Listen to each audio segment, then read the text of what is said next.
Hey, I thought I'd check in face to face because I know online learning, it's a long time to go without seeing your teacher. So we're closing in on the end of Brave New World. Hopefully everyone is nearly done or is done now. And I really hope you're enjoying the book because this is my favorite book that I read in high school and probably still in my top 3 all time. I love this book. There's a lot going on in it. And you need to get in the discussion boards. Some of you have been in there and posting some really good stuff. When you're in there, it can be informal, ask some questions, make some observations, quote from the text, don't quote from the text, doesn't matter, but you need to get in there to make sure you know what's going on because, like I said, there's a lot going on in here. You start off the first 2 chapters of this book, you're touring basically a baby factory. You have little clones being made and then conditioned physically and mentally with the hypnopedic platitudes that are repeated to them. In the discussion boards, there's been some good discussion of how that kind of initial training is supplemented with Soma. Some good debate about substance abuse, which I think is one of the things that Huxley is trying to criticize, even not just the substance abuse, but the escapism. Other things that are on his list, sorry, I have to read my notes here. Assembly lines, you've got Henry Ford replacing God in this society. You've got the Ford Model T. Ford basically is credited with the assembly line model of manufacturing. So he rolls out the Model T.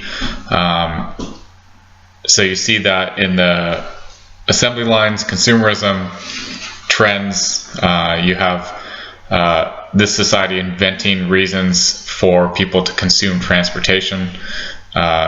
So just like the car assembly, the Ford Model T, you see that replace the traditional Christian cross. Ford replaces Lord. Part of the criticism is the erosion of morals. But I think also a criticism of our morals without being questioned. So this is the set of morals you're given, and you just kind of work with that. So he's criticizing not questioning as well as the erosion of morals in society.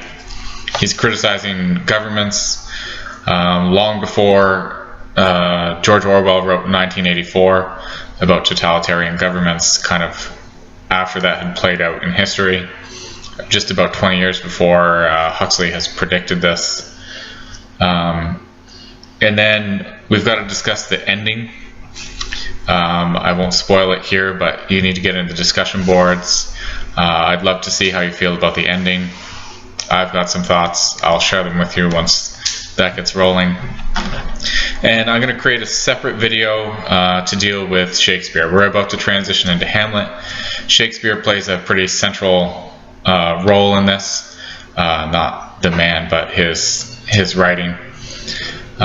So we're going to get into why Shakespeare matters. I know a lot of students question why they have to read Shakespeare in high school, and you should question that, and it's not an automatic yes you should, but I'm going to give you some reasons why maybe we should, and hopefully you can see in Brave New World why that like kind of how that plays out, why not reading Shakespeare matters there, and maybe you can roll that over. But get in the discussion boards. Hopefully you're enjoying it. Also reading your ISUs. And we will start Hamlet tomorrow.